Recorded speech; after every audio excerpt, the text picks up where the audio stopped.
Hello friends, welcome to Fin Education. मेरा नाम गुलशन है।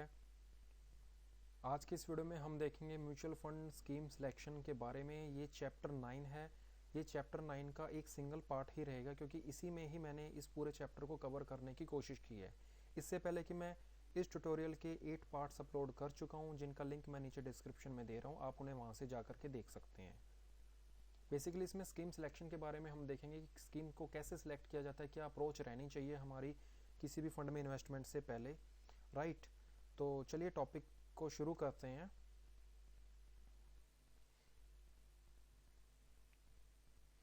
Selection of mutual fund scheme, basically एक इन्वेस्टर है, उसको किन किन चीज़ों का ध्यान रखना चाहिए, क्या क्या उसकी नीड हो सकती है, उनको कंसीडर किया जाता है इसमें। तब जाकर के एक स्कीम की प्रॉपर स्कीम की सिलेक्शन की जाती है कि किस स्कीम में पैसा लगाना चाहिए। द इन्वेस्टर में need long term appreciation in the value of his investment. एक इन्वेस्टर को लगता है कि उसे अपनी लॉन्ग टर्म के लिए इन्वेस्टमेंट करनी है ताकि जो वैल्यूज़ है इन्वेस्टमेंट की वो इंक्रीज हो सके और उसका वो बेनिफिट ले पाए लॉन्ग टर्म में। या फिर इन्वेस्टर में need periodic income from the investment. या तो वो चाहता है कि उसको एक फिक्स इंटरवल पे उसको कुछ ना कुछ इनकम आती रहे, like dividend kind of income, interest kind of income. या फिर investor may be looking for an avenue to park funds and need an investment with high liquidity. या फिर इन्वेस्टर अपने पैसे को ऐसी जगह पर पार्क करना चाहता है, ऐसी स्कीम में लगाना चाहता है जहाँ से उसको हाई लिक्विडिटी के चांसेस रहें, ताकि जब उसको जो रिक्वायरमेंट हो वो इजिली अपना फंड को विड्रॉ कर पाए। First, understand the risk exposure that is appropriate for an investor to distribute investment in different asset class. सबसे पहले तो इन्वेस्टर का जो रिस्क कितना वो ले सकता है, क्या रिस्क एक्सपोजर रह सकता है उसका, वो डिसाइड करो कि वो उसके हिसाब से एसेट क्लास है उसको डिफाइन करो। फिर कि उसका जो इन्वेस्टर का जो फंड है वो किस किस तरीके से कौन कौन से एसेट क्लास में डिस्ट्रीब्यूट किया जाए। आगे हम देखते हैं कि ऐसा करने के लिए जो हम डिसीजन लेते हैं वो उसकी सीक्वेंस क्या रहनी चाहिए, किस सीक्वेंस में हमें डिसीजन लेना चाहिए, according to investor need, according to investor risk appetite. इन सब चीज़ों को देख करके डिसीजन जो लेना है उसकी सीक्वेंस को देख लेते हैं। स्टेप 1 में हम देखेंगे deciding the asset class such as equity, debt, gold या फिर कोई other asset class based on the investor need for growth, income and liquidity. Right, अब देखो अगर आप लिक्विडिटी के पॉइंट ऑफ व्यू से जाओगे तो अगर रियल एस्टेट में इन्वेस्टमेंट कर दो तो लिक्विडिटी इतनी ज़्यादा होती नहीं है उसमें। अगर आप इनकम के पॉइंट ऑफ व्यू से देखोगे तो डेट स्कीम गुड है क्योंकि वो उसमें पता पीरियोडिक इनकम का वो सोर्स अच्छा है। गोल्ड या फिर इक्विटी में इन्वेस्टमेंट करना चाहते हो, अगर गोल्ड में करना चाहते हो तो एक सेफ हेवन माना जाता है। इक्विटी में बेसिकली हम ग्रोथ के लिए इन्वेस्टमेंट करते हैं। तो डिसाइड करो कि इन्वेस्टर जो है वो किस एसेट क्लास में इन्वेस्ट कर सकता है। स्टेप 2 में हम डिसाइड करेंगे एक स्कीम कैटेगरी को सिलेक्ट करेंगे based on the strategy and style with in the scheme type, based on the risk taking ability of the investor. For example large cap और मिड कैप फंड्स, डाइवर्सिफाइड और focused fund, short term और long term debt funds, each have different risk and return features. तो step 2 में हमें एक scheme की category को decide करना होगा। वो डिपेंड करता है स्कीम के टाइप पे, इन्वेस्टर की रिस्क टेकिंग एबिलिटी पर। और ये जो स्कीम कैटेगरीज हैं ये जैसे लार्ज कैप हो सकती है, मिड कैप हो सकती है, डाइवर्सिफाइड हो सकती है, फोकस्ड फंड हो सकता है, कोई short term long term fund हो सकता है। ठीक है, डिफरेंट डिफरेंट काइंड्स के फंड हो सकते हैं। थर्ड स्टेप में हमें एक पर्टिकुलर स्कीम सिलेक्ट करनी है उस कैटेगरी से मैच करने वाली, जो कैटेगरी को हमने स्टेप 2 में चूज किया है। राइट, और वो स्कीम जो है वो डिपेंड करता है कि कैसी परफॉर्मेंस है स्कीम की, उसको देख करके हम डिसाइड करेंगे। स्टेप 4 में हम क्या करेंगे, selecting right option with in the scheme.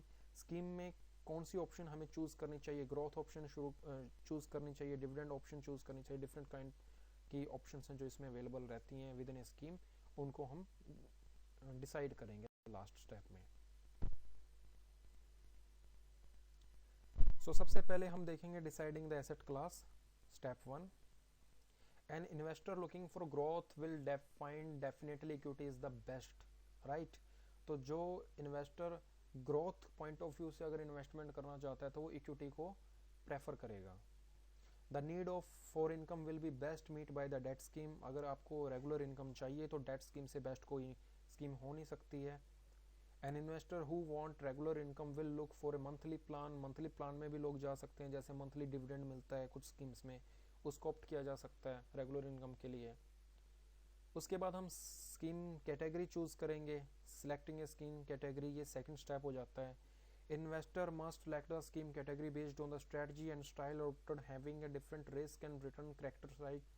तो जो इन्वेस्टर है उसको स्ट्रेटजी और स्टाइल जो ऑप्ट किया गया है और किस टाइप का रिस्क है स्कीम में, उन चीज़ों को देख करके वो कैटेगरी को सबसे पहले डिसाइड करेगा।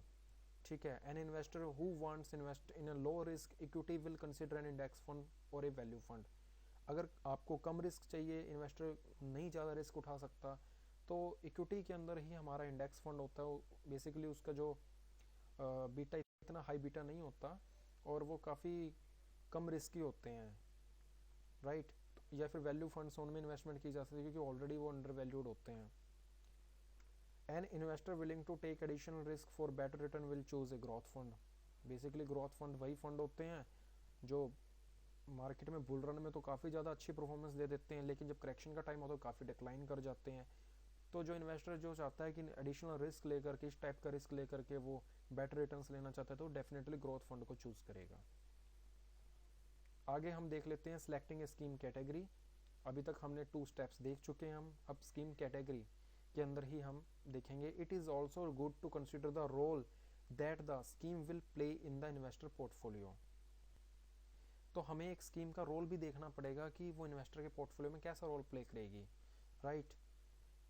Ideally the portfolio should be divided into core and satellite portfolio. ये 2 टाइप्स की स्ट्रेटजी होती हैं कि कोर एंड सैटेलाइट पोर्टफोलियो में कैसे डिवाइड किया जाता है, इसको भी हम देख लेते हैं। The core portfolio will be invested according to the long term needs and goal of the investor. Core and satellite portfolio 2 type के पोर्टफोलियो हैं जो डिजाइन किए जाते हैं। कोर पोर्टफोलियो में हम देखेंगे कि जो इन्वेस्टमेंट है वो लॉन्ग टर्म के पॉइंट ऑफ व्यू से की जाएगी और गोल को ध्यान में रखते हुए, इन्वेस्टर के गोल को ध्यान में रखा जाएगा लॉन्ग टर्म के, right. The satellite portfolio will be invested to take advantage of expected short term market movements. जो मार्केट में शॉर्ट टर्म में फ्लक्चुएशंस होती है, सीजनल मूवमेंट्स आती है, उनको कंसिडर किया जाएगा सैटेलाइट पोर्टफोलियो में। तो ऐसा नहीं है कि इन्वेस्टर का जो पूरा फंड है वो कोर पोर्टफोलियो में लगा दिया जाए या पूरा ही सैटेलाइट में लगा दिया जाए, ऐसा नहीं है। उसमें डिवाइड किया जाएगा फंड की, कुछ फंड जो है कोर पोर्टफोलियो में इन्वेस्ट कराया जाए और कुछ सैटेलाइट पोर्टफोलियो में इन्वेस्ट कराया जाए। ठीक है। आगे हम देखते हैं different types of funds are described. कौन कौन से फंड्स हैं जिनको देख करके आप डिसाइड कर सकते हो।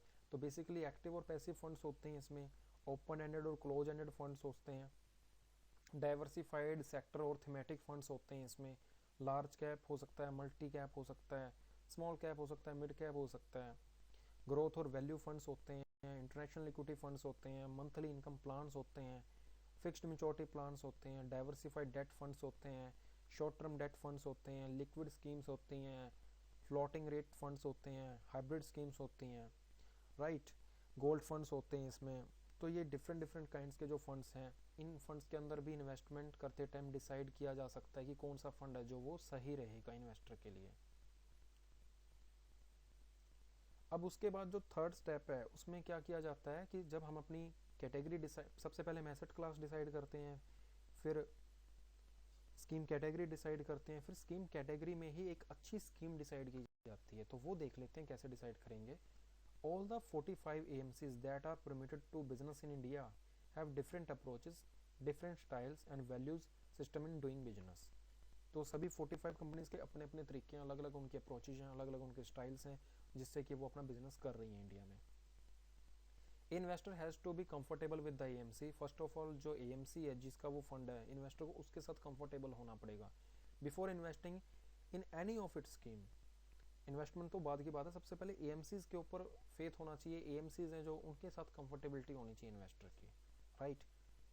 सम parameters that are considered while selecting scheme within a category are as follows. कुछ पैरामीटर्स हैं जिनको हम देख लेते हैं जो स्कीम सिलेक्शन के अंदर काफ़ी हेल्पफुल हो सकते हैं। फंड परफॉर्मेंस देखी जानी चाहिए, बिल्कुल। फंड पोर्टफोलियो भी देखा जाना चाहिए, कितना बड़ा पोर्टफोलियो है, कितना AUM है स्कीम का। फंड की एज देखी जानी चाहिए, कब से फंड चला रहा है, सिंस इंसेप्शन कितने साल हो चुके हैं उसको।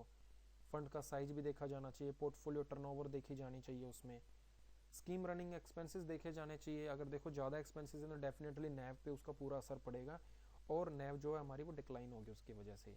तो ये कुछ फैक्टर्स हैं, इनको देख करके स्कीम की सिलेक्शन की जा सकती है। अब आगे हम देखेंगे fourth and last step, selecting the right option with in the scheme. कौन कौन से ऑप्शंस हैं, उनमें से हमें कौन सा ऑप्शन चूज करना चाहिए स्कीम को सिलेक्ट करते टाइम। बेसिकली इसमें 3 ऑप्शंस अवेलेबल हैं, डिविडेंड पे आउट, डिविडेंड री इन्वेस्टमेंट एंड ग्रोथ ऑप्शंस। ठीक है, रिटर्न सबकी सेम रहती है, रिटर्न में कोई फर्क नहीं आता है, बट ये डिफरेंट काइंड्स के इन्वेस्टर के लिए डिफरेंट रोल प्ले करती हैं। मैंने डिविडेंड पे आउट, डिविडेंड री इन्वेस्टमेंट और ग्रोथ ऑप्शन के बारे में ऑलरेडी कवर किया हुआ है इन्वेस्टर सर्विसेज वाले चैप्टर में, आप उसको वहाँ जा करके भी देख सकते हो। यहाँ पे जस्ट मैं इसको ब्रीफ में बताने की कोशिश करूँगा। The dividend pay out option seems attractive for investors wanting a regular income. जिसको रेगुलर इनकम चाहिए वो डिविडेंड पे आउट ऑप्शन को ऑप्ट कर सकते हैं, मंथली इनकम आ सकती है उनके पास। Growth options has the benefit of letting the money grow in the fund on growth basis. Long term के लिए जो इन्वेस्टर्स सोच के मार्केट में पैसा लगा रहे हैं, स्कीम में पैसा लगा रहे हैं, उनके लिए growth option is the best option. Without annual taxation, कोई इसमें टैक्सेशन नहीं लगती, बस मेच्योरिटी के टाइम पे जो LTCG है वो पे करना पड़ेगा आफ्टर 1 ईयर 2 ईयर, जितने साल के लिए वो स्कीम चल रही है उतने साल के बाद। Dividend reinvestments are treated as the sale of units by the investor, right. तो इसमें क्या होता है कि 3 ऑप्शंस हैं, यही हमारे को मिलती हैं, इन्हीं में से हमारे को डिसाइड करना पड़ता है। वो डिफरेंट काइंड के इन्वेस्टर के लिए अलग अलग प्रायोरिटी हो सकती है। Taxation and liquidity needs are the factor in deciding between the options. ठीक है, जो टैक्सेशन है वो और लिक्विडिटी, 2 तरह की नीड्स होती हैं बेसिकली, जो इन ऑप्शंस को चूज करने में हेल्प करती हैं। सो आगे हम देखेंगे sources of data to track mutual fund performance. अभी इतनी सारी स्कीम्स हैं, 45 AMCs हैं, उनकी फर्दर आगे काफ़ी सारी स्कीम्स हैं जो चल रही हैं, तो उनका जो डाटा है उनको कहाँ ट्रैक किया जाएगा, उनको ट्रैक करने के लिए सोर्सेज कौन कौन से हैं उनके बारे में मैं बता देता हूँ। Mutual funds provide product literature that can be used by distributors and investor to evaluate schemes like fact sheet, product note and brochures. तो जो म्यूचुअल फंड हाउसेज हैं वो खुद ही प्रोवाइड करते हैं लिटरेचर्स, लाइक उनके ब्रोशर्स आते हैं, फैक्ट शीट आती हैं, प्रोडक्ट नोट्स आते हैं, तो उनसे भी आपको उनकी परफॉर्मेंस म्यूचुअल फंड्स की जो है वो ट्रैक करने में हेल्प मिलती है। आपको सारा डाटा मिल जाता है उनका फंड्स का, कहाँ इन्वेस्टमेंट की जा रही है, किस काइंड का पोर्टफोलियो, कौन सी स्ट्रेटजी ऑप्ट की जा रही है, क्या रिस्कोमीटर है, वो सारी चीज़ें उसमें मेंशन होती हैं। The literature is updated and current and typically provide information on suitability, returns and portfolio description। मैंने आपको बताया इसमें इन चीज़ों के बारे में आपको पता लगेगा कि रिटर्न्स क्या चल रही हैं, पोर्टफोलियो की डिस्क्रिप्शन पता लगेगी, रिस्क रिवॉर्ड रेशियो का भी पता लगेगा आपको उसमें। Following are some of the agencies that are active in this field. कुछ एजेंसीज हैं उनको देख लेते हैं जो इस फील्ड में काफ़ी एक्टिव हैं। क्रेडेंस एनालिटिक्स, ये कोई वेबसाइट है, यहाँ पर जा करके आप अलग अलग फंड स्कीम्स को देख सकते हो, राइट। उनकी फैक्ट शीट्स वगैरह आपको मिल जाएगी जो मंथली बेसिस पे निकलती हैं। क्रिसिल पर भी आपको जा करके डाटा मिल सकता है डिफरेंट स्कीम्स का। लीपर में भी जा करके आप देख सकते हो। ये इनकी वेबसाइट्स हैं जो मैंने यहाँ पे साथ में मेंशन कर रखी हैं, इन पर आप जा करके विजिट कर सकते हो। मॉर्निंग स्टार है, ये इंटरनेशनल वेबसाइट है बेसिकली, तो आपका इसको इंडिया वर्जन है वो देखना होगा। इन morningstar.com पर जाइए, आप इंडिया की वेबसाइट पर डायरेक्टली पहुँच जाओगे। वैल्यू रिसर्च है, तो basically value research and Morningstar are the most famous in our India. तो इन पर जा करके आप किसी भी फंड को ट्रैक कर सकते हो, किसी भी स्कीम को ट्रैक किया जा सकता है यहाँ जा करके। So thank you friends and for watching this video. अगर आपको ये वीडियो पसंद आया तो प्लीज़ इस वीडियो को लाइक कीजिए, चैनल को सब्सक्राइब कीजिए, अपने फ्रेंड्स के साथ इस चैनल को शेयर कीजिए। दोस्तों जो तैयारी कर रहे हैं म्यूचुअल फंड्स की, जो फाइनेंशियल मार्केट्स के अंदर वर्क कर रहे हैं, उनके साथ आप शेयर कर सकते हो इसको। आप अपना कोई भी डाउट है वो मुझे नीचे कमेंट करके पूछ सकते हो, मैं उसका आंसर करने की पूरी कोशिश करूँगा। And again thanks for watching this video, have a nice day.